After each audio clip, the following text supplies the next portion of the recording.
Hi everybody, this is Jordan Davis again. Thank you for clicking on this video and welcome back to my channel. If you don't know who I am, I'm a graduate student at the University of North Carolina at Chapel Hill. But outside of my graduate studies, I'm really big into the Eurovision Song Contest. And so this year I wanted to do some reactions in order to express my own thoughts and opinions on Eurovision entries, national final entries, and non-Eurovision songs by Eurovision artists. And also to engage in dialogue and conversation with Eurovision fans and my Eurovision friends from around the world. So today marks the beginning of our Eurovision reaction series. If you didn't catch what this is, I'm gonna link to it above, so go ahead and look at that if you're unsure about what this series is gonna be. But I'm starting with Eurovision 2006, and I'm starting with the 10th place entry. So just for a little bit of reference, the way that I process Eurovision songs, you may ask why I started with 2006 of all years. So 2011 to 2020, I looked at because 2008 was my first year watching live, and so I worked backwards from there until 2011. I don't know why I stopped at 2011, but I did. So anything before that, it usually ended up being I heard one song that I really liked and I couldn't buy it on iTunes, so I had to purchase the CD for that year. And so I bought the CD to listen to that song, and then I ended up liking all the other songs. So that's what 2006 was. And if I'm being honest, I think the 2006 entry I bought the CD for was Anavisi Everything. I don't know if that'll be like funny or sad for you, but that was the song that I really wanted to listen to that I couldn't get on iTunes in the United States. And so I bought the CD, but now I love Eurovision 2006 songs. So 10th place in 2006 was Every Song is a Cry for Love by Brian Kennedy, who represented Ireland. So, of course, having listened to 2006, having had the CD, I have heard the song quite a few times, like many times, but I've actually never seen the live version. And so I'm interested in seeing this and what it's like, because the song itself is pretty subdued. So I'm interested to see what they did live, because 10th place is good. And so I'm like, what do they bring to the stage that may have amplified the song? So without further ado, let's go ahead and get into this.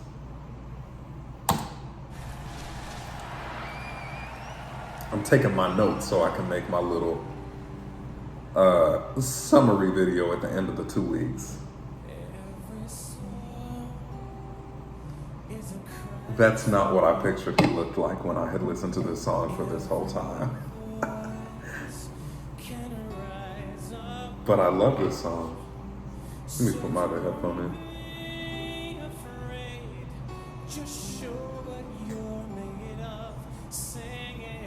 Honestly, he has a thick eyebrow like I like. Oh, he's cute. This is just so inspirational. And he sounds just like the track. Like, it doesn't sound different from the CD.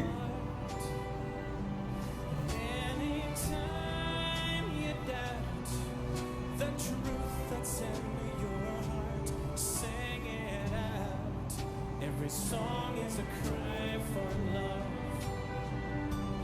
Being strong, being tough, never tender, always. I tell y'all, I love a green staging because I feel like it's underdone.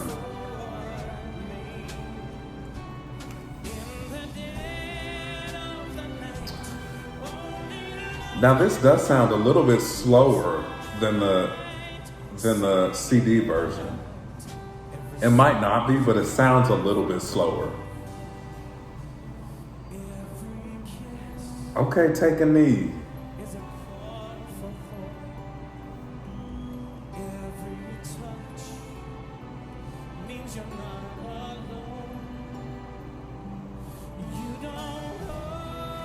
Something about like what those backing singers were doing almost made me laugh, but I didn't want to laugh. I love her little leave out in the front, the face frame. See, this sounds more like the track.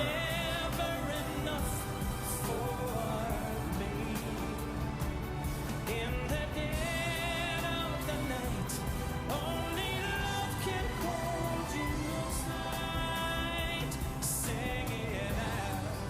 Every song is a cry for love. Honestly, though, he's not wrong. Every song is a cry. Well, maybe not every song, but a lot of them. Sing it out. Every song is a cry for. Every song is a cry for love. Oh, he didn't do that in the studio track. Okay, Brian. Okay, Brian Kennedy. Go, Brian. There are a lot of Israeli flags in that audience from that view. Y'all, I enjoyed that. I like the song to begin with. So it's like, I'm not going to dislike the song, sing it live. Like, I liked the song to begin with. But I am interested. So this song got top 10. It was in 10th place. And clearly it deserves its position, but I'm wondering, and please comment below because I'd like to hear your thoughts on this. What about this song captured you when you first heard it?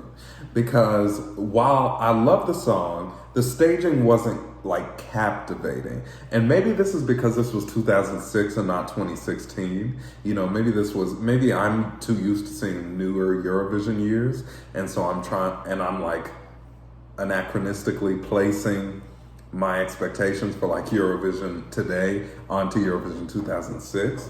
But like, let me know what was captivating about this song for you. Because again, while I love this song, the staging was just like very simple,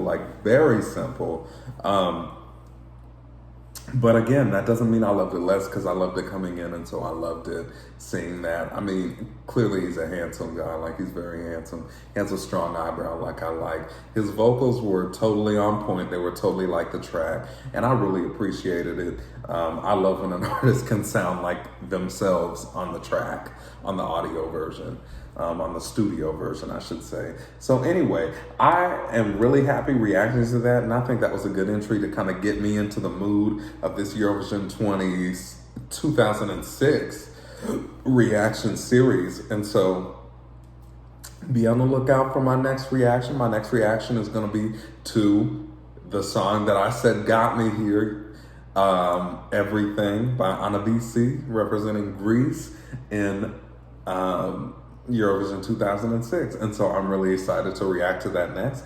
But anyway, thank you for watching this video. If you like it, please go ahead and like this video. Please comment below your thoughts on this song, your thoughts on why it placed the way it did, and whether you would have liked it to place the way it did. And then if you want to continue to see my reactions, again, the link came up earlier for the description of my reaction series, but I plan to keep doing these reactions from 2006 to 2019, and then perhaps even going backwards from 2006 after that. So we'll see what happens. But anyway, let me know what you think of this, and subscribe if you want to continue to see my reactions. But thank you for watching this video. Thank you for clicking on this video and watching this video. And as always, I'll see you next time.